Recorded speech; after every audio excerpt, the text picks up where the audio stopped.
हाँ जी, कह रहा है कि 24वें तीर्थकार भगवान महावीर स्वामी का जन्म कहाँ हुआ था। तो बताएंगे जो हमारे 24वें तीर्थकर भगवान महावीर स्वामी थे, उनका जन्म पूछ रहा है कहां पे हुआ था। तो याद रखेंगे यहां पे जो बनेगा आपका ऑप्शन नंबर बिल्कुल बी राइट बनेगा। कुंडग्राम में जो है आपका भगवान महावीर स्वामी का जन्म हुआ था, ऑप्शन नंबर बिल्कुल बी राइट बनेगा। और याद रखेंगे यहाँ पे ये जो जैन धर्म के अंतिम जो है पूछ लिया कि अंतिम तीर्थकार कौन थे जैन धर्म के, तो याद रखें महावीर स्वामी जो है आपके अंतिम तीर्थकार थे। कौन थे आपके? जो है महावीर स्वामी। और यहाँ से एक क्वेश्चन ये भी बनता है कि जो है यही आपके वास्तविक संस्थापक भी थे आपके जैन धर्म के, महावीर स्वामी जी। और एक क्वेश्चन यहाँ पे बनेगा कि जैन धर्म के प्रथम तीर्थकार कौन थे, तो याद रखें प्रथम की बात कर लेगा तो प्रथम कौन थे आपके? ऋषभदेव। ऋषभदेव आपके जो है प्रथम तीर्थकार थे। तो यहाँ पे पूछ रहा था आपका इनका जन्म, तो कुंडग्राम हो जाएगा। ऑप्शन नंबर बिल्कुल आपका जो है बी राइट बनेगा। चलिएगा अगला क्वेश्चन बताएंगे सभी लोग। सेकंड नंबर क्या कह रहा है? कह रहे कि कश्मीर का अकबर के नाम से जाना जाता है। तो बताएंगे कश्मीर का जो अकबर है उसे किस नाम से जाना जाता है? आपके ऑप्शन यहाँ पे दिए हुए हैं, बताएंगे सभी लोग। तो यहाँ पे जो बनेगा आपका ऑप्शन नंबर बिल्कुल डी राइट बनेगा। जैनुल, जिसे जैनुल आबुद्दीन बोलते हैं। जैनुल आबाद जो है आपका, सॉरी हाँ जी, कह रहा जैनुल आबुद्दीन। तो ये जो है कश्मीर के अकबर बोले जाते हैं। तो यहाँ पे आपका ऑप्शन नंबर बिल्कुल डी राइट बनेगा, क्योंकि इन्होंने जो है कश्मीर में क्या किया था, सबसे ज्यादा जो है यहाँ पे प्रशासनिक और सामाजिक सुधार किए थे वहां पे जैनुल आबुद्दीन ने। तो यहाँ पे आपका ऑप्शन नंबर बिल्कुल डी राइट बनेगा। अगला थर्ड नंबर बताएंगे सभी लोग। ओके, क्या कह रहा है थर्ड नंबर देखिएगा। कह रहा है केशव चंद्र सेन के प्रयासों से बाल विवाह प्रथा को नियंत्रित करने के हेतु वर्ष 1872 ईस्वी के सिविल मैरिज एक्ट ने लड़कों के विवाह की न्यूनतम आयु 18 वर्ष तथा लड़कियों के विवाह की न्यूनतम आयु कितनी निर्धारित की है? तो बताएंगे यहाँ पे क्या बनेगा। याद रखें केशव चंद्र सेन जो थे इन्होंने क्या किया था, बाल विवाह प्रथा को नियंत्रित करने के लिए 1870 में एक सिविल मैरिज एक्ट जो है आपका लागू किया था। इसमें लड़कों की आयु न्यूनतम जो रखी थी 18 वर्ष और लड़कियों की जो आयु रखी थी वो कितनी रखी थी? 14 वर्ष। तो यहाँ पे आपका ऑप्शन नंबर बिल्कुल ए राइट बनेगा। 14 वर्ष सीधा राइट बनेगा। बिल्कुल राधा जी, बिल्कुल गुड मॉर्निंग। अगला क्वेश्चन बताएंगे सभी लोग, बहुत ही प्यारा क्वेश्चन। फोर्थ नंबर कह रहा है भक्ति आंदोलन का जन्मदाता किसे माना जाता है? तो बताइएगा भक्ति आंदोलन का जो जन्मदाता है किसे माना जाता है?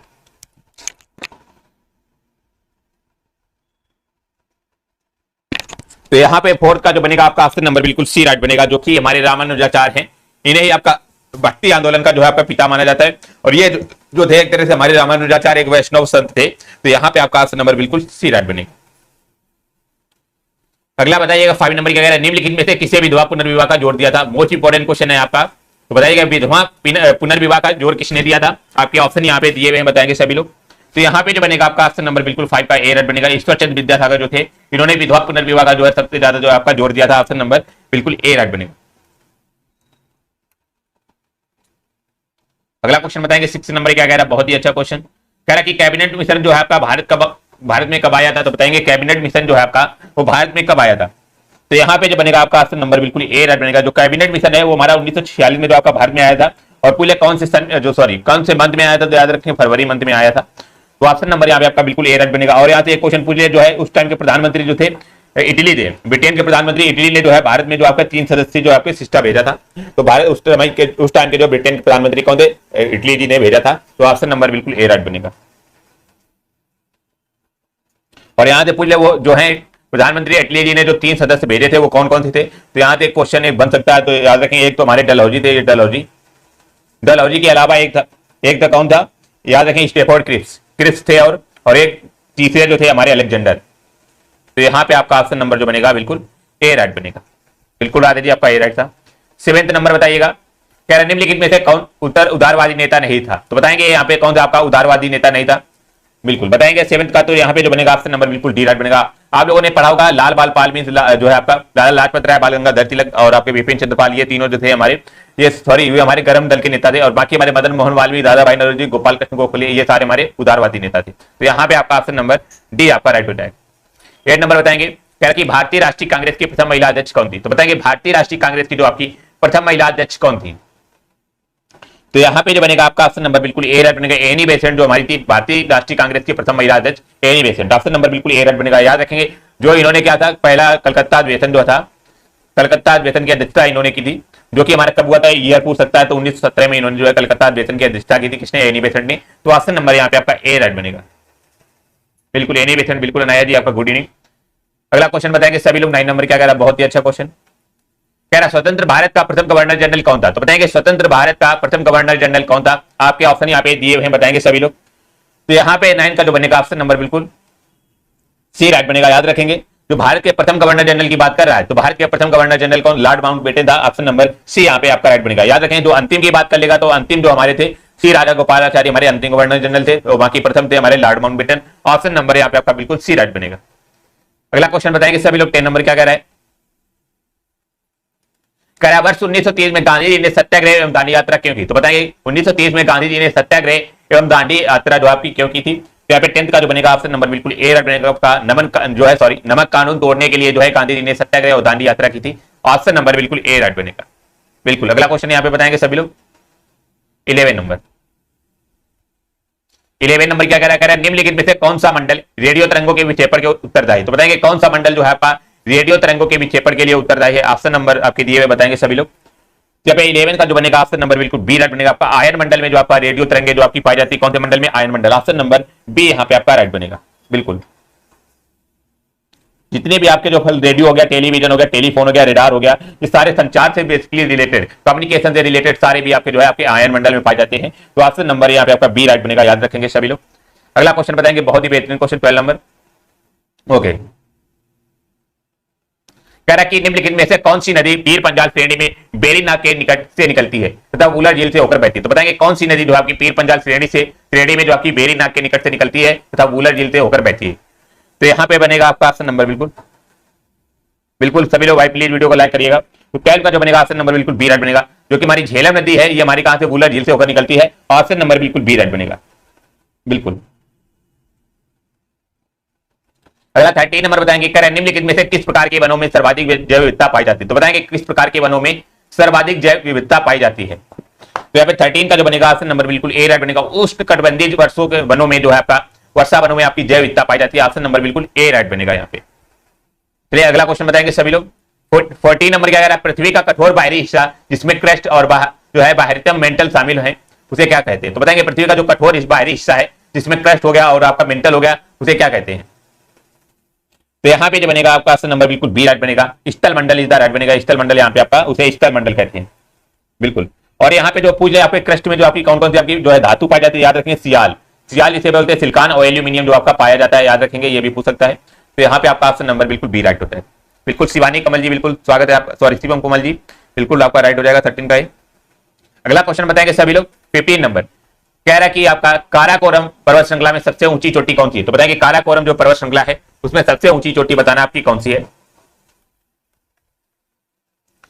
तो यहाँ पे 15 की बात करेंगे तो ऑप्शन नंबर बिल्कुल बी राइट। आपका K2 जो हो जाएगी आपका यहाँ पे आपकी सबसे ऊंची चोटी है काराकोरम पर्वत श्रृंखला की। ऑप्शन नंबर बिल्कुल बी राइट बनेगा। अगला क्वेश्चन बताएंगे 16 नंबर।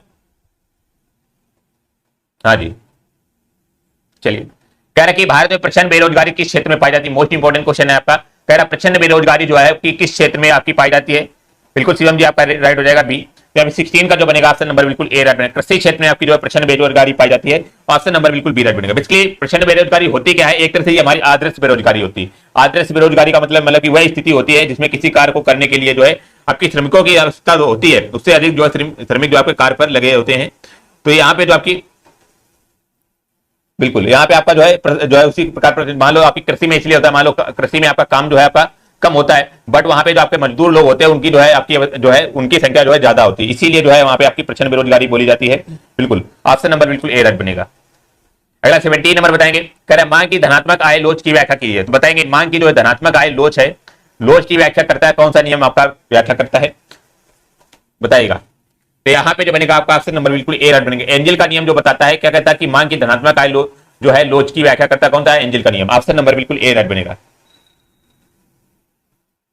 बिल्कुल। बेसिकली जो हमारा एंजल का नियम है ये बेसिकली कहता क्या है? ये जो कहता है कि एक परिवार की जो आय है बढ़ने पर उसका जो खाने पीने की वस्तुओं पर जो है आपका खर्च का प्रतिशत कम हो जाता है। मान लो एक परिवार की आय है, उसके खाने पीने और खर्च का प्रतिशत जो आपका कम हो जाता है, यही आपकी जो है आपकी एंजल का नियम बोलता है। तो यहाँ पे आपका ऑप्शन नंबर बिल्कुल ए राइट बनेगा। अगला 18 नंबर बताएंगे सभी लोग, चलेगा थोड़ा सा छोटा कर लेंगे। यहाँ पे कह रहा है कि निम्नलिखित में से कौन सी दर बैंकों द्वारा ऋण के लिए सबसे योग्य ग्राहकों से वसूली जाती है? तो बताएंगे बैंकों द्वारा जो ऋण लिए गए सबसे योग्य ग्राहकों से वसूली जाती कौन सी दर है? यहाँ पे बताएंगे सभी लोग। तो यहाँ पे 18 का जो बनेगा आपका ऑप्शन नंबर बिल्कुल यहाँ पे ए राइट, आपका न्यूनतम उधार दर हो जाएगा। ऑप्शन नंबर बिल्कुल ए राइट बनेगा, याद रखेंगे सभी लोग।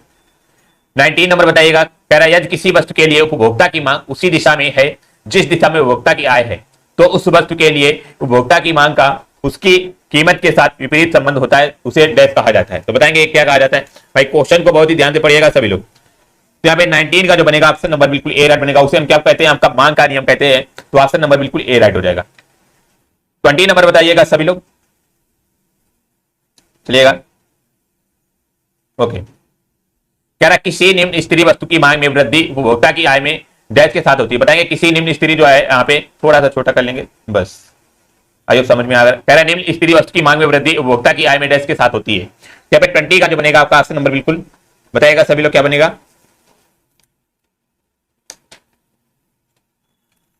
ओके, तो यहाँ पे जो बनेगा आपका 20 का ऑप्शन नंबर बिल्कुल ए, यहाँ पे बी राइट में आपका गिरावट होती है। यदि मान लो आपकी वस्तु की मांग में वृद्धि होगी तो उपभोक्ता की जो आय में आपकी क्या होगी, आपकी गिरावट आ जाएगी। ऑप्शन नंबर बी आपका राइट हो जाएगा। 21 नंबर बताएंगे सभी लोग, बिल्कुल। कह रहा है कि भारत के संविधान का निम्नलिखित में से कौन सा अनुच्छेद राष्ट्रपति के चुनाव की प्रक्रिया से संबंधित है। मोस्ट इंपोर्टेंट क्वेश्चन है, हमने बताया था और ये क्वेश्चन आपको बता भी चुके हैं कई बार क्लास में। तो यहाँ पे 21 का बताएंगे सभी लोग। तो यहाँ पे जो बनेगा ऑप्शन नंबर बिल्कुल बी राइट बनेगा। आपका अनुच्छेद 55 क्या कहता है कि राष्ट्रपति के चुनाव की प्रक्रिया के बारे में बताता है। ऑप्शन नंबर बी आपका राइट बनेगा। सभी लोग कमेंट में बताएंगे कि जो है राष्ट्रपति के जो चुनाव होती है वो कौन सी प्रणाली के अनुसार होता है, बताइएगा सभी लोग कमेंट में। तो यहाँ पे आपका ऑप्शन नंबर बिल्कुल बी राइट बनेगा। चलिए 22 कह रहा भारत के संविधान का अनुच्छेद 66 किससे संबंधित। तो बताएंगे अनुच्छेद जो 66 है वो किससे संबंधित है, आपका बताइएगा सभी लोग। यहाँ पे 22 की बात करेंगे तो ऑप्शन नंबर बिल्कुल बी राइट बनेगा। आपका उपराष्ट्रपति का चुनाव से संबंधित कौन, आपका अनुच्छेद 66। तो ऑप्शन नंबर बी यहाँ पे आपका राइट हो जाएगा।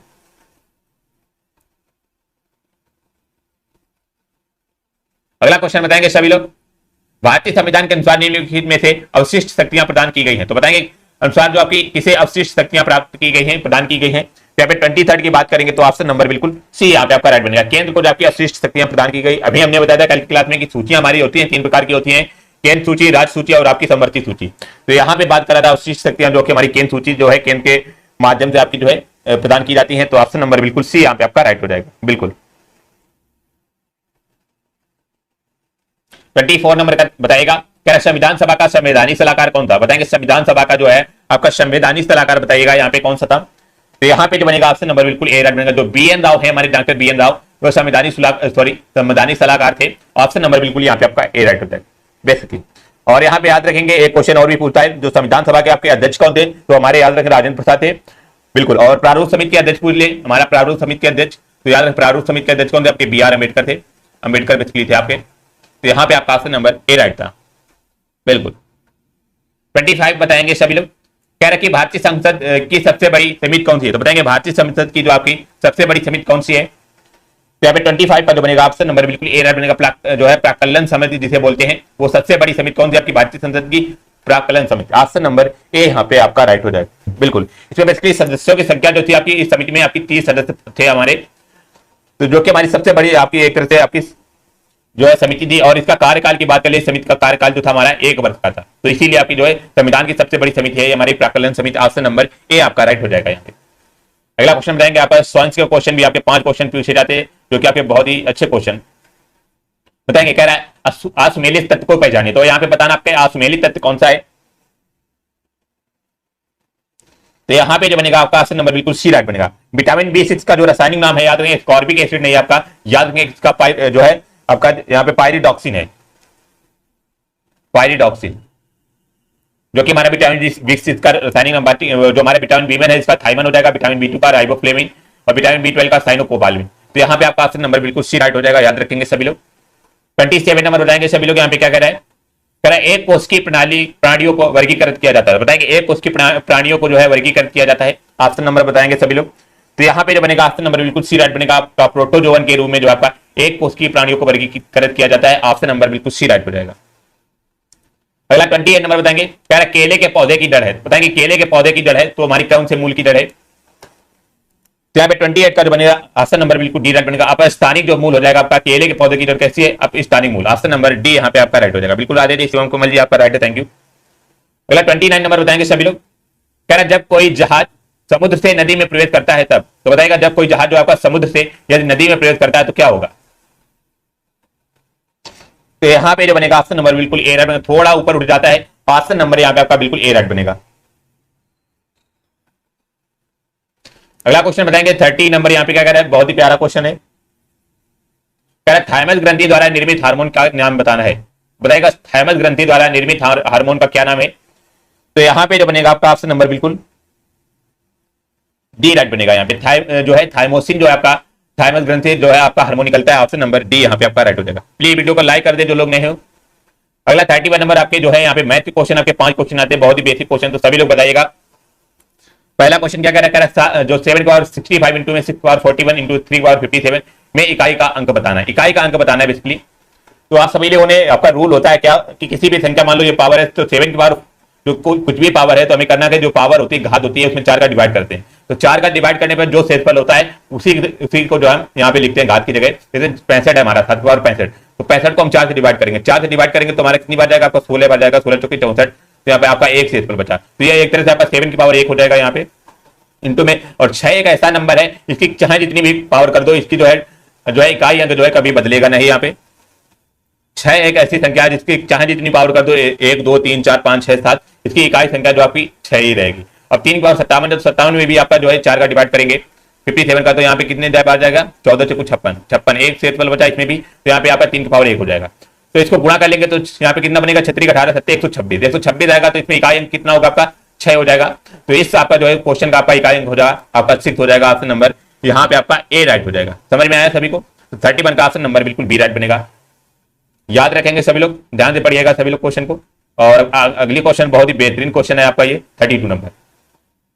कह रहा कि पिता की आयु जो है उसके पुत्र की आयु की 4 गुनी है। जो पिता है भाई साहब, पिता मतलब ये पिता है वो अपने पुत्र की आयु की कितनी है आपके, याद रखेंगे 4 गुनी। जितना आप क्वेश्चन में कह रहा है उतना लिखते जाइएगा।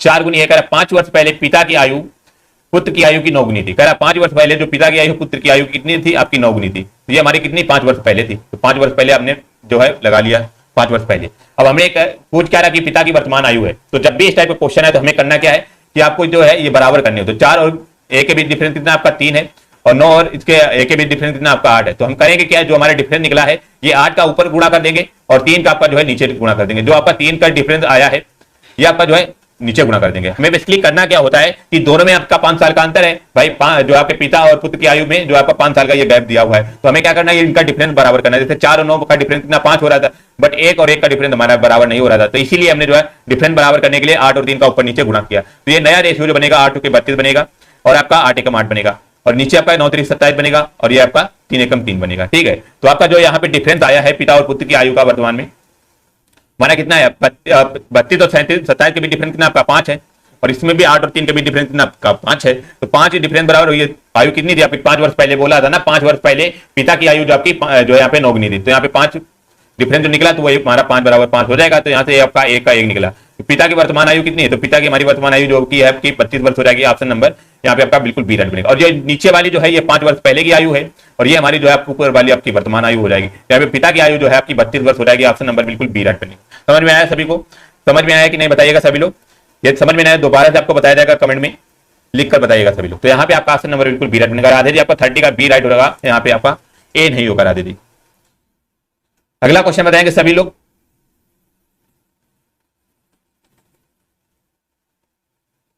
देखिएगा कह रहे कि 2x² + 3x - 5 में क्या जोड़ें कि x² - x + 5 प्राप्त हो। राधे जी एक बार कौन सा नंबर बताएंगे, नंबर डालिए आप सभी लोग। तो यहाँ पे देखिएगा 2x² + 3x - 5 में क्या जोड़े। तो जब भी इस टाइप का क्वेश्चन है तो हमने जो है यहाँ पे कोई वैल्यू मान ली नहीं है। 2x² + 3x - 5x मान लिया हमने, यहाँ पे आपका जो है a जोड़ा। तो a करा जोड़े कि हमारा ये प्राप्त हो। तो बराबर x² - x + 1। तो हमारा ये आ गया 31 नंबर। बिल्कुल राधे जी 31 नंबर बता रहे हैं फिर से आपको।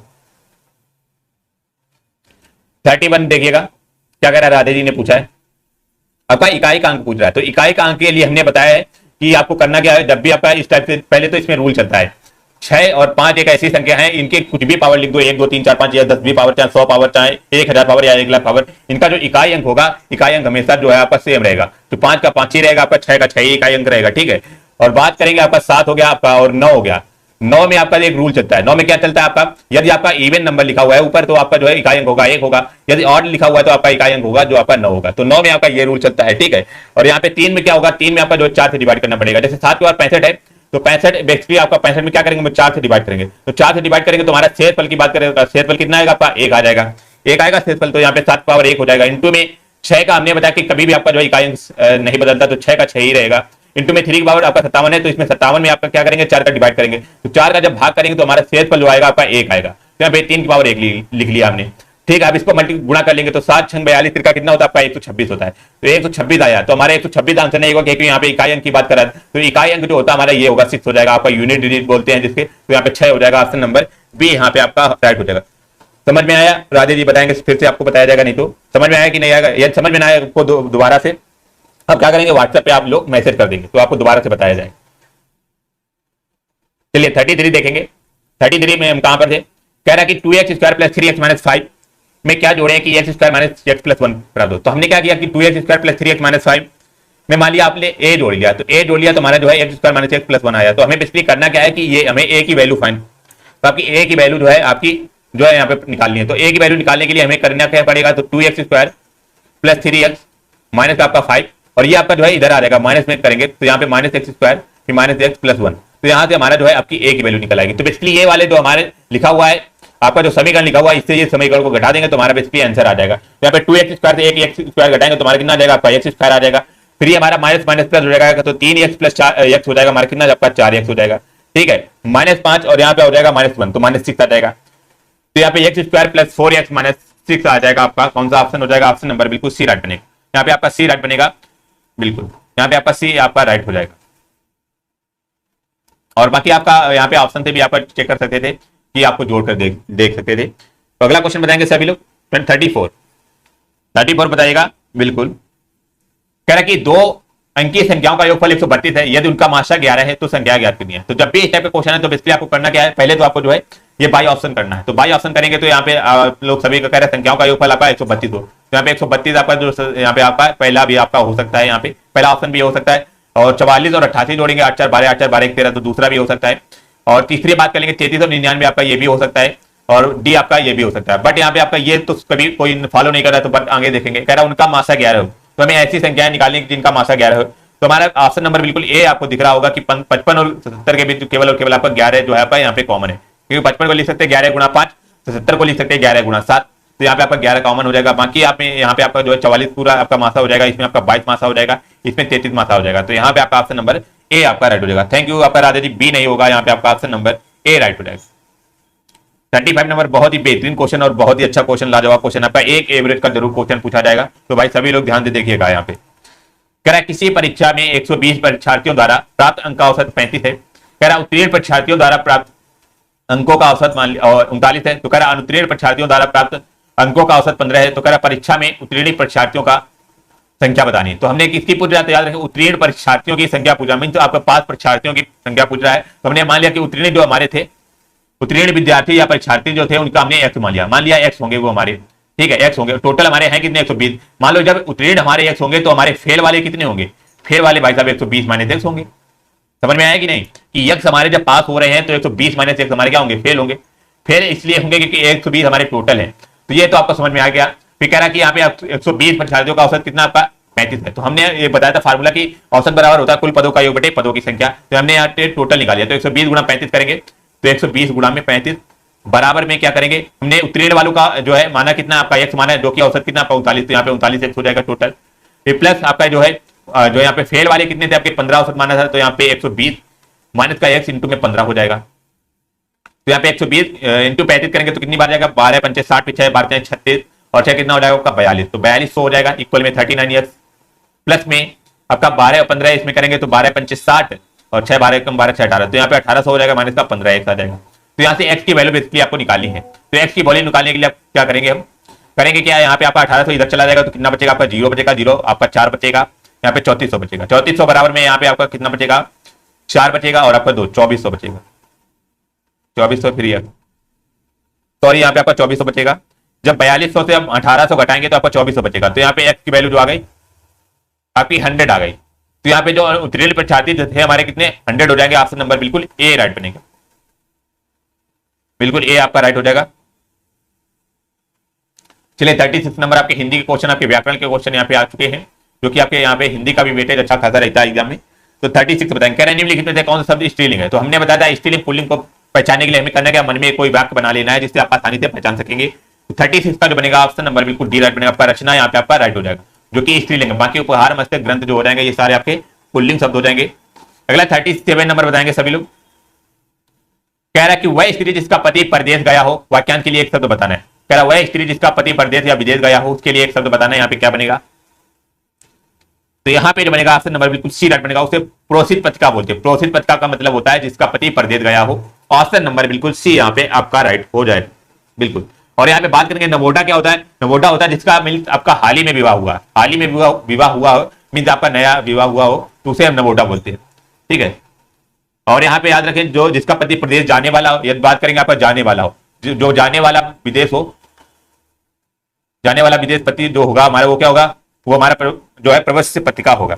और आगत पत्रिका इसके क्या होता है, जो हमारा विदेश से आ गया हो, जो आ गया हो वो हमारा क्या होता है आपका आगत पत्रिका। तो यहाँ पे आपका ऑप्शन नंबर बिल्कुल सी राइट बनेगा। अगला क्वेश्चन बताएंगे सभी लोग 38। कह रहा है निम्नलिखित में से विलोम शब्दों का सही योग में बताना है। तो विलोम शब्द का सही योग में यहाँ पे बताइएगा कौन सा बनेगा। तो यहाँ पे जो 38 का बनेगा ऑप्शन नंबर बिल्कुल सी राइट बनेगा। हया पे हया जो बनेगा आपका विलोम शब्द बिल्कुल यहाँ पे राइट हो जाएगा। ऑप्शन नंबर सी आपका राइट हो जाएगा। 39 नंबर बताएंगे। कह रहा अंधेर नगरी नाटक के रचयिता बताना है। तो अंधेर नगरी नाटक के रचयिता यहाँ पे कौन से हो जाएंगे। तो यहाँ पे 39 का जो बनेगा ऑप्शन नंबर बिल्कुल सी राइट बनेगा। भारतेंदु हरिश्चंद्र राइट बनेगा जो कि अंधेर नगरी के रचयिता है। अगला 40 नंबर बहुत ही प्यारा क्वेश्चन है आपका। कह रहा कि दिए गए वाक्यों में अशुद्ध को एबीसी में इंगित कीजिए और कोई त्रुटि ना होने पर आपका डी उत्तर दीजिए। तो हमारा ये वाक्य लिखा हुआ जो मनुष्य राष्ट्र प्रेमी होता है उसको देश की एक ना एक वस्तु से प्रेम हो जाता है, कोई त्रुटि नहीं। तो बताना है यहाँ पे कौन से पार्ट में आपकी त्रुटि है। बिल्कुल। तो यहाँ पे जो बनेगा आपका ऑप्शन नंबर बिल्कुल बी राइट बनेगा। आपकी बी पार्ट में त्रुटि है। यहाँ पे लिखा है कि उसको देश की एक ना एक वस्तु प्रत्येक हो जाए तो आपकी प्रेम हो जाता है। तो बेसिकली यहाँ पे उसको देश की एक ना एक की जगह आपका जो हो जाएगा प्रत्येक, प्रत्येक यदि लिखा होता है तो बिल्कुल आपका सही लिखा होता है। तो यहाँ पे प्रत्येक वस्तु से प्रेम हो जाता है। तो ऑप्शन नंबर बी यहाँ पे आपका राइट हो जाएगा। बिल्कुल आदित्य जी थैंक यू, आप प्रॉपर राइट आंसर कर रहे हैं, थैंक यू धन्यवाद। अगला क्वेश्चन बताएंगे सभी लोग। आपका इंग्लिश के क्वेश्चन आपके 5 क्वेश्चन आते हैं, बहुत ही प्यारे क्वेश्चन है। तो बताइएगा सभी लोग। 41 number fill in the blanks है आपका। कह रहा है कि ब्लैंक्स फिल करना। कह रहा है the news was dash good to be true. तो बताएंगे the news was dash good to be true. तो यहाँ पे क्या बनेगा 41 का। तो 41 का जो बनेगा ऑप्शन नंबर बिल्कुल बी राइट बनेगा। आप लोगों ने एक पेयर पढ़ा होगा T-O-O-2 वाला और हमारा ये 2, जैसे 2 हो गया आपका सो दैट हो गया। ये आपके जो है कुछ पेयर होते हैं जैसे नाइदर नॉर हो गया, नाइदर नॉर हो गया आपका आइदर और हो गया। ये इस प्रकार के आपके जो है पेयर होते हैं। तो ये आपको पेयर जो है आपको एग्जाम में याद करके जाने हैं और बाकी आपको एक जो है इसी की आपको क्लास मिल जाएगी। तो सभी लोग जुड़े रहिएगा यहाँ पे एग्जाम तक। तो यहाँ पे आपका ऑप्शन नंबर बिल्कुल बी राइट बनेगा। आपका 2 और 2 का आपका पेयर होता है तो ऑप्शन नंबर बिल्कुल ए राइट बनेगा। अगला क्वेश्चन बताएंगे 42 नंबर बताइएगा। बहुत ही बेहतरीन क्वेश्चन है आपका। आपको बेसिकली यहाँ पे आपको अपोजिट मीनिंग बतानी है। अपोजिट मतलब आपका जो है एक तरह से एंटोनिम से बताना है। 42 कह रहा है out of the 4 alternative choose the words which is opposite in the meaning to given word. तो गिवन वर्ड हमारा क्या वैरी है। तो वैरी का आपको अपोजिट बताना है। तो बेसिकली वैरी की बात करेंगे तो वैरी का अर्थ जो होता है हमारा होशियार होता है। जो होशियार लोग होते हैं आपके वो हमारा वैरी होता है।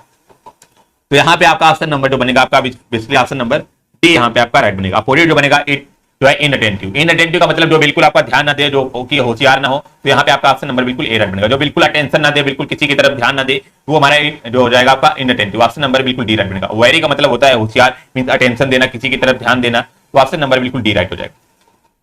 चलिएगा अगला क्वेश्चन 43 नंबर बताएगा। आपका नरेशन का क्वेश्चन है 43 नंबर। बहुत ही अच्छा क्वेश्चन। कह रहा कि चेंज द नरेशन। नरेशन को आपको चेंज करना है। क्वेश्चन क्या कह रहा है कि the employer said to the workman that I can not pay your higher wages. तो यहाँ पे बताना है यहाँ पे क्या बनेगा इसका।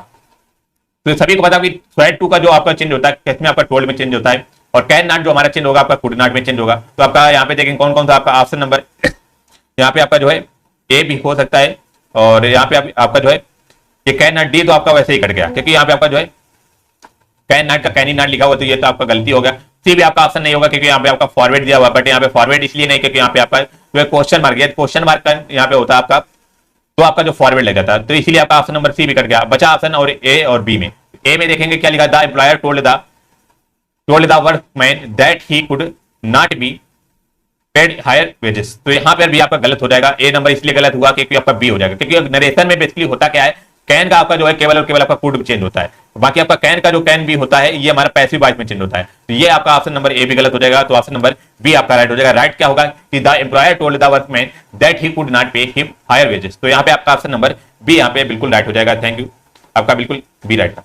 चलिए अगला क्वेश्चन आपका जो है रीजनिंग के 5 क्वेश्चन बहुत ही बेहतरीन क्वेश्चन है यहाँ पे देखने को मिलेंगे। बताइएगा सभी लोग। थोड़ा सा छोटा कर देंगे हम 46। कह रहा है कि नीचे दिए गए विकल्पों में से विषम शब्द को चुनिए। तो यहाँ पे विषम शब्द को चुनना है। जैसे दिया हुआ कैट, टाइगर, एस, क्रो। तो यहाँ पे बताइएगा सभी लोग कि सबसे जो यहाँ पे अलग कौन सा हो जाएगा। तो यहाँ पे जो बनेगा आपका ऑप्शन नंबर बिल्कुल सी राइट, सॉरी डी राइट बनेगा। आपका क्रो जो हो जाएगा, ये हमारा क्या हो जाएगा, क्रो का मतलब होता है पक्षी। तो यहाँ पे आपका जो ये सॉरी क्रो का मतलब होता है कौवा, जो कि हमारा एक पक्षी है।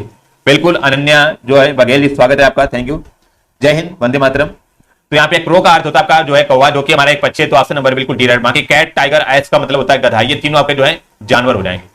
तो यहाँ पे आपका ऑप्शन नंबर डी आपका राइट हो जाएगा। थैंक यू सभी लोग भाई, प्लीज वीडियो को लाइक और कमेंट करते रहेंगे। अगला 47 नंबर बताएंगे, बहुत ही प्यारा क्वेश्चन आपका कैलेंडर का है, बहुत ही बेहतरीन क्वेश्चन है। एक क्वेश्चन जरूर देखने को मिलेगा एग्जाम में। कह रहा है कि यदि बीते कल से पहले दिन बुधवार था तो रविवार कब होगा। कह रहा है बीते कल से पहले दिन जो आपका बुधवार था, मान लो आज है ये, आज से कह रहा कि कल, बीते कल का मतलब होता है कि निकल गया जो कल है वो हमारा कल। तो बीते कल से आपका एक दिन ये हो जाएगा। फिर कह रहा है कल से पहले दिन, तो पहले दिन आपका क्या था, यहाँ पे आपका एक तरह से परसों की बात करा, परसों आपका बुधवार था तो बुधवार हो जाएगा। और यहाँ पे आपका बुधवार और बुधवार के बाद आपका गुरुवार, फिर गुरुवार के बाद मतलब आपका शुक्रवार। तो आज जो होगा हमारा क्या होगा, शुक्रवार होगा। तो कह रहा है रविवार कब होगा। तो रविवार आपका कब होगा, तो शुक्रवार के बाद आपका जो शनिवार आएगा और रविवार आएगा। तो रविवार जो होगा आपका कल के बाद किस पे होगा, आपका परसों हो जाएगा, मीन्स आने वाले कल के एक दिन बाद हो जाएगा। तो यहाँ पे आपका आने वाले कल के बाद अगले दिन हो जाएगा। ऑप्शन नंबर 47 का आपका डी राइट बनेगा। आने वाले कल के बाद अगले दिन हो जाएगा आपका रविवार हो जाएगा। ऑप्शन नंबर डी राइट हो जाएगा। समझ में आया सभी को, बताइएगा सभी लोग समझ में आया कि नहीं। यदि समझ में नहीं आएगा आपको दोबारा से बताया जाएगा। तो यहाँ पे आपका ऑप्शन नंबर बिल्कुल डी राइट बनेगा। चलिए थैंक यू। अगला 48 नंबर बहुत ही प्यारा क्वेश्चन है आपका, और ये आपका सिटिंग अरेंजमेंट का क्वेश्चन है। तो आपको ये बहुत ही बेहतरीन ट्रिक से आपको बहुत ही शॉर्ट मेथड से बताया जाएगा। तो सभी लोग ध्यान से देखिएगा 48। चलिएगा 48 नंबर कह रहा है कि एक सभा में 7 सदस्य एक पंक्ति में बैठे, सी बैठा है बी के दाईं ओर, डी और किंतु डी के दाईं ओर, और कह रहा है ए बैठा है बी के दाईं ओर, एफ बैठा है ई के दाईं ओर, किंतु डी के बाईं ओर, यच बैठा है, यच के बाईं ओर, बीच में कौन बैठा है। तो यहाँ पे हमें जो है केवल और केवल आपकी पंक्ति दी गई कि पंक्ति बैठी है, बट ये आपका जो है नहीं बताएगा कि उत्तर की ओर बैठा है कि दक्षिण की ओर बैठा है। तो जब बताया नहीं जाए क्वेश्चन में आपका जो है यहाँ पे आपका दिया ना जाए, तो हमें करना क्या, हमेशा और हमेशा आपको उत्तर की तरफ बैठाना है। तो यहाँ पे हमने बैठा लिए 7 लोग बैठा लिए, तो 2 यहाँ पे हो जाएंगे, 2 और 2 4 5 6 7 लोग। तो 7 लोग हमारे जो है सारे सभी लोग आपके जो है उत्तर की तरफ देख रहे हैं। उत्तर की तरफ इसलिए क्योंकि हमें जो है आपका जो है राइट और लेफ्ट आपको करने में आसानी मिलेगी। तो यहाँ पे चलिए क्वेश्चन की तरफ बढ़ते हैं। 7 व्यक्ति एक पंक्ति में आपके बैठे, तो इधर तो सभी को पता होगा आपका क्या होता है, दाया होता है, और इधर आपका जो है बाया होता है, ये तो सभी को पता होगा। कह रहा पंक्ति में बैठे हैं, कह रहा सी बैठा है बी के बाईं ओर। तो बी के बाईं ओर अभी यहाँ पे हमें जो है पोजीशन नहीं फाइंड है, तो हम यहाँ पे अलग बना लेंगे। कह रहा सी जो बैठा है बी के बाईं ओर, तो बी इधर बैठा होगा, तो बी के बाईं ओर सी बैठा है। कह रहा कि बाईं ओर, कह रहा किंतु डी के दाईं ओर बैठा है। किंतु किसके लिए आया, देखेंगे सी के लिए आया है ये। कह रहा सी बैठा है बी के बाईं ओर और किंतु डी के दाईं ओर, तो डी के दाईं ओर तो डी इधर बैठा होगा, ठीक है। फिर कह रहा ए बैठा है बी के दाईं ओर, तो ए किसके दाईं ओर बैठा है, बी के, तो बी के दाईं ओर कौन बैठा आपका, ए बैठा, तो ए इधर बैठा होगा क्योंकि बी का दायां इधर ही होगा ना, ए। बिल्कुल अनाया जी, आपकी क्लास की टाइमिंग जो है 8:30 बजे प्रॉपर डेली क्लास होती है, और बाकी एक सुबह आपकी जो है आपकी क्लास चलती है। तो ये सभी क्लासें आपकी टाइमिंग से यहाँ पे चल रही है। फिर क्या कह रहा है कि यहाँ पे देखिएगा, कह रहा है ए बैठा है बी के दाईं ओर, फिर कह रहा है एफ बैठा है ई के दाईं ओर। एफ और ई की अभी हमें जो है यहाँ पे सिचुएशन नहीं पता है। कह रहा है एफ बैठा है ई के दाईं ओर, तो हम आगे बढ़ते हैं क्योंकि एफ और ई के बीच अभी कोई हमें कंफर्म जो है यहाँ पे नहीं मिला। किंतु डी के बाईं ओर बैठा है, अब यहाँ से पता चलेगा कि डी के बाईं ओर बैठा है, तो एफ कहाँ पे बैठा है, डी के बाईं ओर। तो डी का बाईं ओर किधर हो जाएगा आपका, एफ यहाँ पे बैठा है। और फिर यहाँ पे फिर से चलिए, कह रहा है एफ बैठा है ई के दाईं ओर, तो यहाँ पे ई के दाईं ओर, तो ई इधर बैठा होगा। फिर कह रहा है एच बैठा है ई के बाईं ओर, तो ई के बायां किधर हो जाएगा, यहाँ पे आपका एच हो जाएगा, ठीक है, एच। तो कह रहा है बीच में कौन बैठा है, तो आपका जो फाइनल आपका जो बना हुआ है, तो क्या बना है आपका, एच बना हुआ है, ई बना हुआ है, फिर एफ बना हुआ है, डी बना हुआ है, सी बना हुआ है, बी बना हुआ है, आपका ए बना हुआ है। तो जितना जब भी क्वेश्चन सिटिंग अरेंजमेंट का क्वेश्चन है, तो जितना आपका जो है बिल्कुल जितना आपको यहाँ पे दिया हुआ है उतना आपको जो है करते रहना, आपका आंसर जो आसानी से आ जाएगा। तो यहाँ पे क्या पूछा जाता है, बीच में कौन बैठा है, तो बीच में भाई साहब कौन बैठे हैं, आपके डी हो जाएंगे, तो डी आपके बीच में बैठे हो जाएंगे, ये आपके डी। ऑप्शन नंबर बिल्कुल डी राइट बनेगा। समझ में आया सभी को, बताएंगे सभी लोग, फिर से बताएगा यहाँ पे समझ में आया कि नहीं आएगा, तो ऑप्शन नंबर डी आपका राइट हो जाएगा। जो क्वेश्चन आपको समझ में आए बेशक आप लोग बिना हिचकिचाहट के पूछ सकते हैं, आप लोग दोबारा से आपको बताया जाएगा। यहाँ पे जब तक समझ में नहीं आएगा तब तक आपको बताया जाएगा। 49 नंबर बताएंगे, के भाई है एक्स का, जेड पुत्र है एक्स का। तो जब भी ये आपका ब्लड रिलेशन का क्वेश्चन है, तो जितना बोला जाए उतना करते रहना। कह रहा के भाई है एक्स का, तो के जो भाई है वो किसका है, आपका एक्स का भाई है, तो ये हो जाएगा, ठीक है। फिर कह रहा है के भाई है एक्स का, जेड पुत्र है आपका एक्स का, तो जेड पुत्र किसका है, आपका एक्स का है, तो एक्स का कोई पुत्र है आप कौन सा, आपका जेड हो जाएगा। कह रहा है पी जो के की पुत्री है, यन से भी भाई है। कह रहा है पी जो आपकी के की पुत्री है, तो के की पुत्री कौन है, आपकी पी है, ठीक है, ये पी हो जाएंगी। कह रहा है पी जो की के की पुत्री है, यन से भी आई है, तो आपका यन से पी जो आपकी यन से किससे भी आई है, यन से भी आई है, तो आपका यन जो हो जाएगा प्लस हो जाएगा। कह रहा है जी तथा एक्स परस्पर बहने हैं। कह रहा है जी तथा एक्स जो आपकी परस्पर बहने हैं, तो जी और एक्स आपकी क्या है, परस्पर बने हैं, तो एक्स भी बने हैं, आपके जी भी बने हैं। तो बताइए जी जो है आपका जेड से किस प्रकार संबंधित है, तो बताइएगा जी जो है आपका जेड से किस प्रकार संबंधित। भाई एक्स जो है इनकी माता जी है, तो माता जी की जो हमारी सिस्टर होंगी वो क्या कहलाएंगी, तो वो मौसी तो कहलाएंगी, तो यहाँ पे जेड की जो हो जाएंगी मौसी हो जाएंगी। ऑप्शन नंबर बिल्कुल सी राइट बनेगा। बिल्कुल ऑप्शन नंबर बिल्कुल सी राइट बनेगा। थैंक यू आपका राधे जी, बिल्कुल 49 का बिल्कुल राइट है आपका। 50 नंबर आपको जो कथन और निष्कर्ष का क्वेश्चन है, बहुत ही बेहतरीन क्वेश्चन आपका 59। तो आपको जब भी हमने बताया इस टाइप का क्वेश्चन आपको कथन का जो ये फिगर आपने बना लिया तो 50% क्वेश्चन आपका जो है 50-70% आपका आसानी से हो जाएगा। कह रहा है सभी कलम पेंसिल है, तो हमारे जो ये कलम होंगे सभी वो क्या है, सभी कलम क्या है, कह रहा है कि वो पेंसिल है, ठीक है वो पेंसिल हो जाएंगी। फिर कह रहा है कि कोई भी पेंसिल आपकी रबड़ नहीं, तो ये कोई भी पेंसिल कह रहा आपकी जो है रबड़ नहीं है, तो हमने यहाँ पे क्रॉस का निशान लगा दिया कि पेंसिल और रबड़ के बीच कोई भी आपका रिलेशन नहीं है, ठीक है समझ में आएगा। फिगर तो आपका सभी का बन गया होगा यहाँ पे। फिर कह रहा है निष्कर्ष की तरफ पढ़ते हैं। निष्कर्ष क्या कह रहा है, कोई रबड़ कलम नहीं है, तो देखिएगा क्या कह रहा है, कह रहा है कोई रबड़ जो आपकी कलम नहीं, तो बेसिकली बिल्कुल राइट है, जो हमारी रबड़ है वो हमारी कलम नहीं है, क्योंकि पेंसिल ही नहीं तो यहाँ पे कलम ही नहीं, क्योंकि इनके बीच आपका रिलेशन ही नहीं बन रहा है, तो बिल्कुल आपका राइट हो जाएगा। तो कह रहा है कोई भी कलम आपकी रबड़ नहीं है, कह रहा है कोई भी कलम आपकी रबड़ नहीं, तो आपका दूसरा भी राइट है, तो 59 का आपका दूसरा भी राइट है। तो यहाँ पे आपका ऑप्शन नंबर जो बनेगा आपका ऑप्शन नंबर डी राइट बनेगा। निष्कर्ष 1 और 2 दोनों निकलते हैं, ऑप्शन नंबर बिल्कुल डी राइट बनेगा। 59 का आपका डी राइट बनेगा। थैंक यू राधे जी, आपका बिल्कुल राइट है। सॉरी 50 नंबर था ये आपका, 59 नहीं था, sorry for that. 50 number 50 number था ये क्वेश्चन। अगला क्वेश्चन बताएंगे सभी लोग, ओके चलिएगा। फिर 61 नंबर क्या कह रहा है, बहुत ही प्यारा क्वेश्चन, कह रहा है कि अंतरराष्ट्रीय युवा दिवस कब मनाया जाता है। मोस्ट इंपोर्टेंट क्वेश्चन है आपका, ये सुबह की क्लास में हमने बताया था, जिन लोगों ने क्लास ली होगी तो उसको हमने बताया था। कह रहा है अंतरराष्ट्रीय युवा दिवस जो आपका कब मनाया जाता है, तो 61 का जो बनेगा आपका ऑप्शन नंबर बिल्कुल बताएंगे सभी लोग यहाँ पे।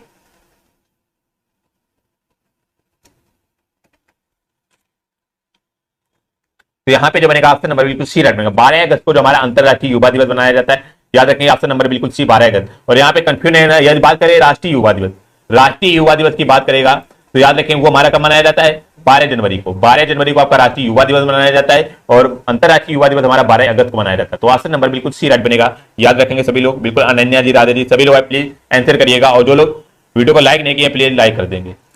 62 कह रहा है इंडिया गेट पुस्तक किसने लिखी, तो बताइएगा इंडिया गेट जो हमारी पुस्तक है वो किसने लिखी है आपकी। तो यहाँ पे जो बनेगा 62 का ऑप्शन नंबर बताएंगे सभी लोग, ओके डी राइट बनेगा आपका। लेसी फोबर्ग जो है इन्होंने इंडिया गेट जो आपकी पुस्तक लिखी है, ऑप्शन नंबर डी आपका राइट हो जाएगा। ओके चलिएगा अगला क्वेश्चन, बहुत ही प्यारा क्वेश्चन 63 नंबर, कह रहा रेमन मैग्सेसे पुरस्कार निम्नलिखित में से किस व्यक्ति के नाम पर दिया जाता है। तो बताएंगे रेमन जो मैग्सेसे पुरस्कार है वो किस व्यक्ति के नाम पर दिया जाता है, बताएगा। ओके तो यहाँ पे जो बनेगा ऑप्शन नंबर बिल्कुल सी राइट बनेगा, जो कि हमारे फिलीपींस के एक भूतपूर्व जो हमारे राष्ट्रपति है रेमन मैग्सेसे, पुरस्कार उन्हीं के नाम पर दिया जाता है। तो ऑप्शन नंबर बिल्कुल सी राइट बनेगा, याद रखेंगे सी इज द राइट बनेगा। अगला 64 नंबर बताएंगे सभी लोग,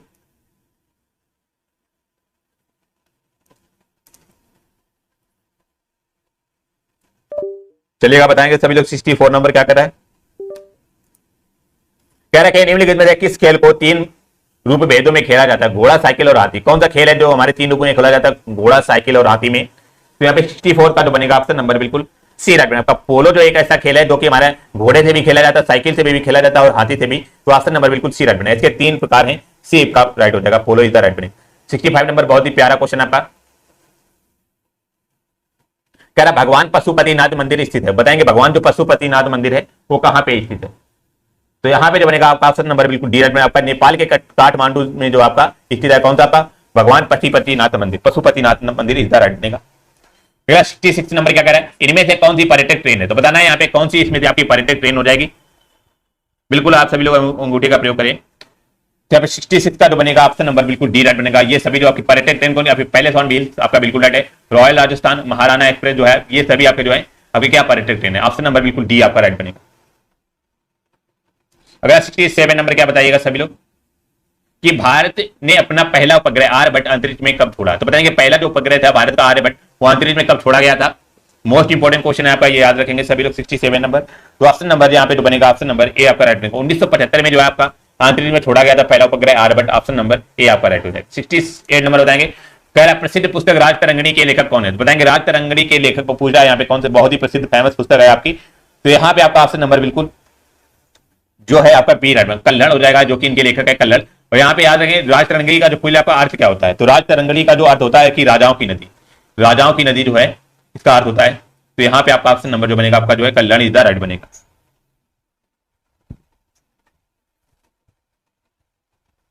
अगला 69 कह रहा है स्वीडन की राजधानी कौन है? तो बताना स्वीडन की राजधानी का क्या नाम।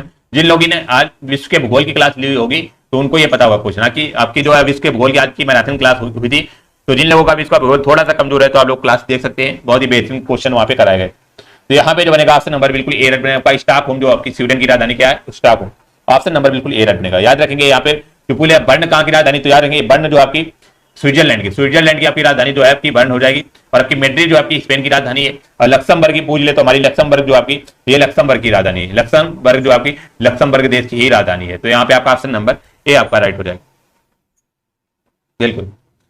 70 नंबर कह रहा है भारतीय दलहन अनुसंधान संस्थान कहाँ पे स्थित है? तो सभी को पता होगा आपका कानपुर हो जाएगा। और यहाँ पे कानपुर में सभी को और भी मालूम होगा कि यहाँ पे सरकार संस्थान भी स्थित है। तो ऑप्शन नंबर बिल्कुल डी आपका राइट हो जाएगा। अगला आपका जो है डीआई का क्वेश्चन पूछा गया है, इसमें बहुत ही प्यारा क्वेश्चन है। तो एक क्वेश्चन आपका जरूर यहाँ पे डेली डीआई का क्वेश्चन कराया जाता है प्रैक्टिस सेट में, ताकि आपकी जो है रिवीजन होता है। बाकी आपका डीआई का बहुत ही अच्छा रोल रहने वाला है एग्जाम में, क्योंकि 20 क्वेश्चन आपके आते हैं।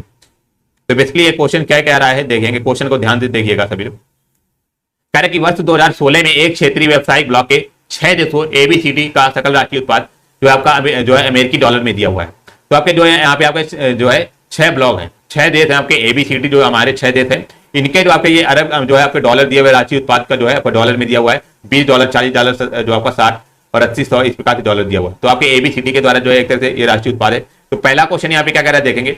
पहला क्वेश्चन कह रहा है कि सकल राष्ट्रीय उत्पाद जो हमारे जीडीपी है किस संबंध में कौन सा देश तीसरे स्थान पर है? तो तीसरे स्थान पर पूरा कौन सा देश है? तो देखेंगे जीडीपी के स्थान पर तीसरे स्थान पर कौन है?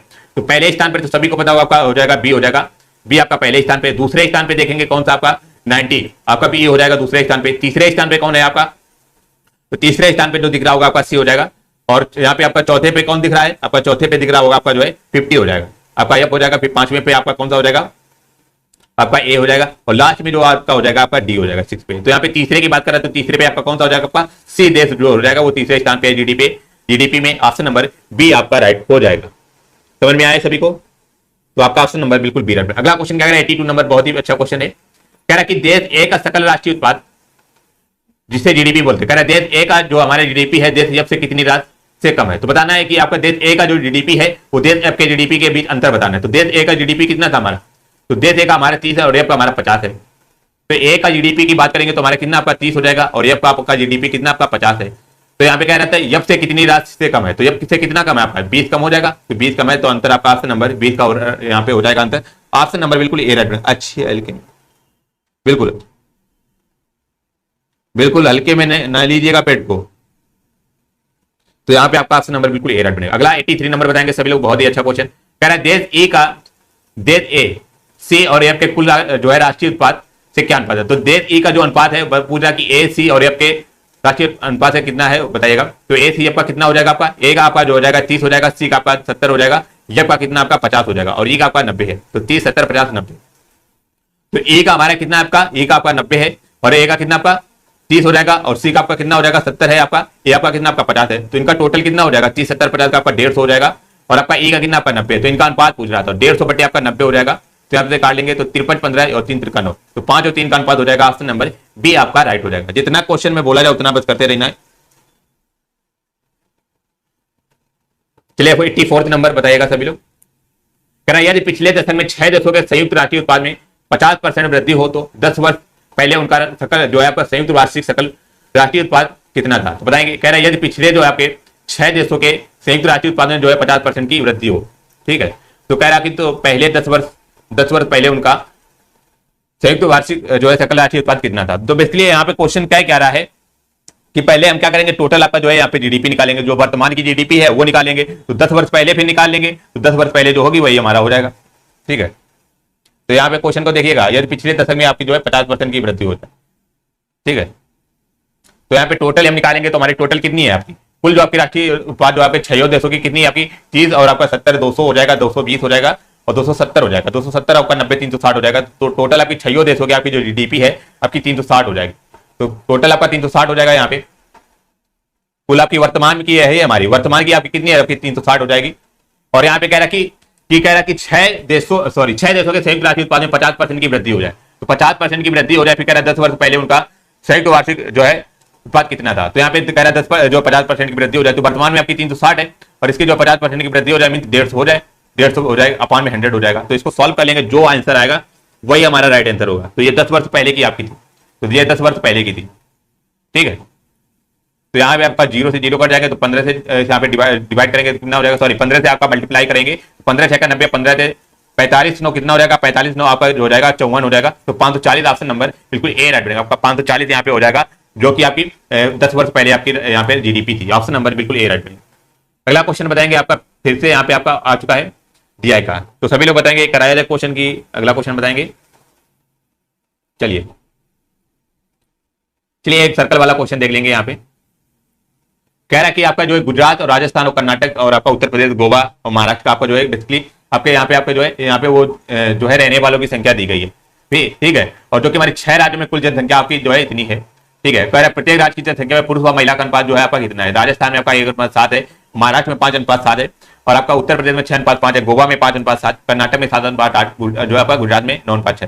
तो एक क्वेश्चन यहाँ से देख लेंगे और बाकी सभी लोग क्वेश्चन को यहाँ पे स्क्रीनशॉट लेकर के सॉल्व करेंगे। तो पहला क्वेश्श्चन देखेंगे यहाँ पे क्या कह रहा है, गुजरात एवं राजस्थान में महिलाओं की संख्या का अनुपात कितना होगा। तो गुजरात और राजस्थान में पहले तो हम संख्या निकालेंगे कितनी है। तो गुजरात में आपका जो हो जाएगा यहाँ पे आपका 1:7 है, और राजस्थान में 1:7 और गुजरात में 9:6। तो गुजरात में टोटल हम जो मनुष्य देखेंगे कितने यहाँ पे, गुजरात में आपका कितना जो है 17% गुजरात में, राजस्थान में आपका 18% है। ठीक है, ओके, तो गुजरात में हमारे कितने हैं, गुजरात में आपके कितने, आपके एक बार फिर से देख लेंगे, 17%, राजस्थान में आपके 18%। गुजरात में आपके जो पुरुष आपके रहते टोटल आपके यहाँ पे आपके पर्सन तो आपके 17%, और आपके जो है राजस्थान में आपके कितने रहते हैं, आपके 18% रहते हैं। ठीक है, इतने लोग रहते हैं। तो यहाँ पे कह रहा कि टोटल जो राज्यों की संख्या कितनी आपकी, इकाई, दहाई, सैकड़ा, हजार, 10,000, लाख, 10 लाख, करोड़। तो 1,50,00,000 यहाँ पे है। तो यहाँ पे हम गुजरात में निकालेंगे, जब ये यहाँ पे टोटल हमने बताया था जो सर्कल होता है हमारा कितना होता है, सर्कल जो होता है हमने बताया था 100% होता है, 100% मान के चलते हैं। और जो पूरी डिग्री की बात करेंगे तो 360 डिग्री होता है हमारा। तो यहाँ पे 100% की वैल्यू बेसिकली आपका 1,50,00,000 दी गई है। तो यहाँ पे यदि हम एक की वैल्यू निकालेंगे तो एक की वैल्यू कितनी निकलेगी हमारी, तो 100% की यहाँ पे जो निकलेगी एक की वैल्यू आपकी 15 है, यहाँ पे 15 जो है 1,50,000 निकलेगी, इकाई, दहाई, सैकड़ा, हजार, 10,000, लाख। तो 1,50,000 निकलेगी एक की वैल्यू। पर यहाँ पे गुजरात हमारे कितना 17% है, तो यहाँ पे 15 और यहाँ पे गुणा आपका 17 कर लेंगे। आपको ये जीरो पे ध्यान नहीं देना, क्योंकि आपका जो है यहाँ पे रेशियो पूछा है, तो 15 गुणा 17 हो जाएगा आपका गुजरात में, ये टोटल हो जाएंगे। और राजस्थान में आपका 15 गुणा 18, 15 गुणा 18 लोग आपके राजस्थान में हो जाएंगे, और गुजरात में 15 गुणा 17। आपको जीरो को ध्यान में नहीं रखना है, जीरो को, क्योंकि इससे क्या होगा आपका जो है कैलकुलेशन लंबा होगा। साइड बिल्कुल साइड में लिख देंगे, थैंक यू। यहाँ पे पिंकी जी बिल्कुल एयर में, आपको कॉपी पेन लेकर बैठेगा भाई सभी लोग, तभी समझ में आएगा। ठीक है, तो यहाँ पे आपका जो है राजस्थान में आपके कितने टोटल हो जाएंगे, 15 गुणे आपके 18 हो जाएंगे, और आपके गुजरात में हमारे हमने बताया 15 गुणे में 17। आपको जीरो को ध्यान में रखकर नहीं चलना है, जीरो आपको बाद में आ जाएंगे। अब यहाँ पे कह रहा है कि राजस्थान में जो पुरुष और महिलाओं का अनुपात कितना था, आपका 1:7 था, तो 1:7 था, और राजस्थान में है कितने 15 गुणे 18 है। तो 15 गुणा 18 करेंगे तो टोटल राजस्थान में कितने निकलेंगे, 18 पंचे 90, फिर 18 कम 18 9 27, तो 70 निकलेंगे। और ये हमारा जो है आपके 8 के बराबर हो जाएगा। ठीक है, तो 8 के बराबर हो जाएगा यहाँ पे महिलाएं जो हमारी निकलेंगी, तो यहाँ पे आपका 8 × में 7, तो ये हमारी महिलाएं निकलेंगी, क्योंकि 8 बराबर हमारा 270 हो जाएगा। ठीक है, और एक की वैल्यू हमारी 270/8 हो जाएगी। तो यहाँ पे 7 जो हमारी महिलाएं, तो 270 गुणा में 7 हो जाएगी। तो ये हमारी महिलाएं आएंगी कहाँ की, आपकी राजस्थान की। और गुजरात की बात करेंगे तो 15 गुणा 17 कितना होता है आपका, गुजरात की बात करेंगे 17×85, फिर 8 बचा हमारा। ठीक है, तो ये तो हमारा जो है एक तरह से आपका 17 छंगा 102 हो जाएगा। 17 छंगा कितना होता है आपका 102 होता है। तो यहाँ पे महिलाएं जो होगी आपकी कितनी, आपकी 102 हो जाएंगी। समझ में आया, क्योंकि यहाँ पे गुजरात जो हमारा 15 गुणा 17 है, और 15 बराबर हम 15 गुणा 17 करेंगे, 15 से 15 आपका जो है बिल्कुल राजा जी डीआई सिलेक्शन आपको दिलाता है, क्योंकि 9 6 15 गुजरात में आपके टोटल 15 है, और 15 गुणा 17 हमने निकाले टोटल पर्सन। और यहाँ पे आपका रेशियो, तो यहाँ पे एक की वैल्यू निकलेगी आपकी 17 निकलेगी, और 6 आपकी महिलाएं, तो 17 छंगा 102 हो जाएगा। तो यहाँ पे 270 बटे आपका 8 × में 7, और बटे में सॉरी महिलाओं की संख्या पूछा था, सॉरी फॉर दैट हमने रेशियो ले लिया है, सॉरी। ओके, तो यहाँ पे आपका राजस्थान में कितना निकलेगा, 18 पंचे 90, और 18 कम 18 9 कितना होता है आपका, 18 9 कितना होता है आपका 27 होता है। तो यहाँ पे 27 आपका 7 और 1 8 होता है। तो 8 से इसको कटेगा, देख लेंगे आपका 8 दूनी 16, 8 3 24, 7 का 8 से यहाँ पे कट जाएगा। बाकी यहाँ पे आपको जीरो लेना पड़ेगा। जीरो हमारे कितने थे, आपका जीरो बचा था, यहाँ पे देख लेंगे, फिर 2 जीरो हट गए थे, तो 1 2 3 4 जीरो बचे थे। तो यहाँ पे आपका जो टोटल निकलेगा, आपका जो महिलाओं की संख्या यहाँ पे 102 जो आपकी राजस्थान की निकली, तो इसमें 4 जीरो बढ़ा देंगे। ठीक है, ये हमारी टोटल आपकी किसकी, आपकी गुजरात की आ गई, ये गुजरात की आ गई। और राजस्थान की निकालेंगे तो यहाँ पे कितनी निकलेगी आपकी, 8 से डिवाइड करना पड़ेगा। तो आपका ये कैलकुलेशन बहुत ही लंबा जाएगा, ध्यान रखिएगा। तो 8 से यहाँ पे 8 दूनी 16, 8 3 24, यहाँ पे 3 बटा, फिर 8 3 24, और यहाँ पे 8 3 24। ठीक है, 8 3 24, और यहाँ पे 3 बटा 8 3 24, और 24 6 बचा आपका। ठीक है, 6 बचा है यहाँ पे। और 6 जो हमारा बचेगा 60 हो जाएगा, तो 60 बचेगा तो हमारा 8 7 56, फिर 8 40। तो यहाँ पे हमारा जो जीरो बचेगा कितना बचेगा आपका, जीरो, दो, सॉरी 1 2 3, यहाँ पे 4 जीरो लग गए थे। तो यहाँ पे हमारा जो बचेगा आपका 8 3 24, फिर 8 3 24, फिर यहाँ पे 8 7 56, फिर 8 40। तो आपके 2 जीरो बचे और इंटू में आपका 7 था, तो यहाँ पे टोटल जो निकलेगा आपका कितना निकलेगा, डबल जीरो, फिर 7 पना 35, फिर 3 बचा आपका 7 7 49, 3 कितना आपका 52 हो जाएगा, और फिर 7 3 21 और 21 5 कितना हो जाएगा, 7 3 21 5 कितना हो जाएगा आपका 26 2 हो जाएगा, फिर 2 बचेगा आपका 7 3 21 2 23 हो जाएगा। तो इसको हम जो है जोड़ेंगे कितना, 0 0 5 हो जाएगा, 2 हो जाएगा, 8 हो जाएगा, 3 हो जाएगा और 3 हो जाएगा। तो 33 आपका 82 और 5 डबल जीरो। तो ऑप्शन नंबर बिल्कुल यहाँ पे आपका बी राइट बनेगा। देख सकते हैं आपका कैलकुलेशन कितना लंबा है। तो आपको डीआई की बहुत ही ज्यादा प्रैक्टिस करनी पड़ेगी, तभी आप क्वेश्चन को टैकल कर पाएंगे एग्जाम में, और डीआई ही आपको सिलेक्शन दिलाएगा।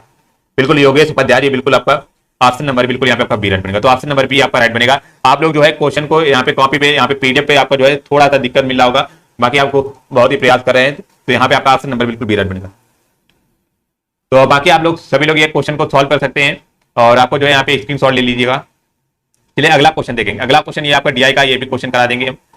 क्या कह रहा है कि 5 माह के दौरान 5 स्टोरों द्वारा बेची गई ब्रांड जो आपकी एबीसी की घड़ियों की संख्या बतानी। एबीसी की, बिल्कुल आपकी एबीसी की घड़ियों की आपकी संख्या बतानी है। तो यहाँ पे आपकी जो है एक तरह से आपका ये स्टोर दिया, मान लो आपका ये दुकान के नाम है PQRST, ये आपके दुकान के नाम है, और इनके जो आपका यहाँ पे आपका मार्च और अप्रैल और मई और जून जुलाई में आपकी जो है इनकी सेलिंग दी गई, घड़ियों की सेलिंग दी गई कि घड़ियां आपकी इस टाइप से आपकी बिच रही। ठीक है,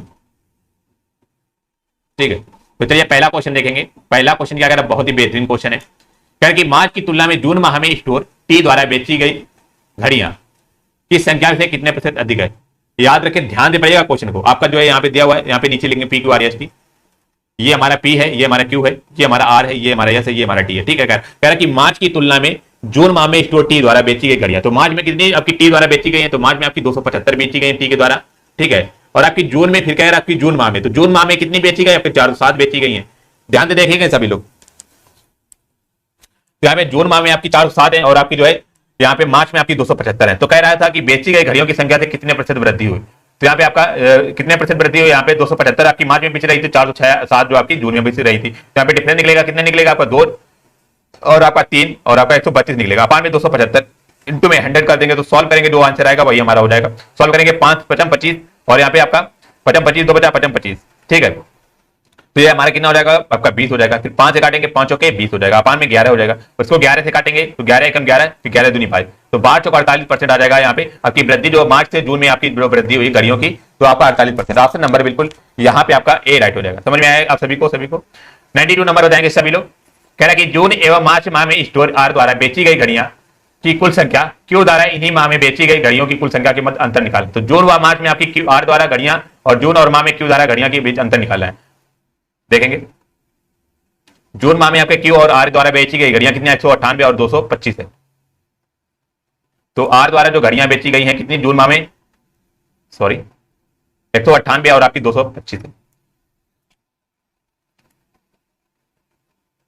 जून और मार्च में, सॉरी हमने उल्टा पढ़ लिया है, सॉरी फॉर दैट। यहाँ पे ये कह रहा था कि आर द्वारा जो है जून और मार्च में, तो जून में आर द्वारा कितनी है आपकी, आर की कितनी जून में 225 है, और मार्च में आपकी 189 है। तो यहाँ पे आर जो हो जाएंगे आपकी, आर की कितनी आपके हो जाएंगे, मार्च में आपकी 189 है और जून में आपकी 225 है। जून में आपकी 225 हो जाएंगी और मार्च में आपकी 189 हो जाएंगी। ठीक है, फिर कह रहा है क्यू जो है इन्हीं माह में, तो क्यू भी देख लेंगे। तो क्यू जो आपका जून में आपका 198 है, मार्च में आपकी 234 है, 234 और 98 को जोड़ लेंगे तो क्यू हमारा जो हो जाएगा 234 प्लस 98। यही तो कह रहा था कि जून एवं मार्च की निकाल लेंगे। तो जून में कितनी इसकी थी आर की, 225 थी, मार्च में 189 थी। तो बेची गई घड़ियों की कुल संख्या और स्टोर क्यू द्वारा इन्हीं माह में बेची गई घड़ियों की कुल संख्या के मध्य अंतर निकालना है। तो इनका टोटल करेंगे कितना आ जाएगा, तो 9 5 14 हो जाएगा, 8 2 10 और 1 11 हो जाएगा। और यहाँ पे आपका 8 1 9 और 1 10 हो जाएगा, 1014 आ जाएगा। यहाँ पे आपका 8 4 12 आ जाएगा, और 9 3 12 और 1 13 आ जाएगा। और यहाँ पे 2 और 1 कितना आ जाएगा, यहाँ पे सॉरी यहाँ पे आपका 198 था शायद, ओके 198 था, 198। तो यहाँ पे आपका 8 4 12 और 9 3 12 और 1 13 हो जाएगा। और यहाँ पे 2 1 3 और 1 4 हो जाएगा। तो इसका डिफरेंस बेसिकली पूछ रहा था, डिफरेंस कितना निकलेगा, यहाँ पे 8 4 12 और 9 3 12 1 13, 2 1 3 और 1 4 हो जाएगा। यहाँ पे 8 9 9 5 14 हो जाएगा, फिर 8 2 10 और 1 11 हो जाएगा, फिर 2 और 1 3 1 4 हो जाएगा, सॉरी यहाँ पे 4 हो जाएगा, 414 आएगा। इसका ऊपर वाले का जो सम आएगा आपका 414 आ जाएगा, 414। तो इनके बीच आपका डिफरेंस निकालना है, तो 432 से हम 414 घटाएंगे तो यहाँ पे कितना आ जाएगा आपका 12 से चलेगा, आपका 8 बचेगा और यहाँ पे 18 आ जाएगा। तो ऑप्शन नंबर डी यहाँ पे आपका राइट हो जाएगा।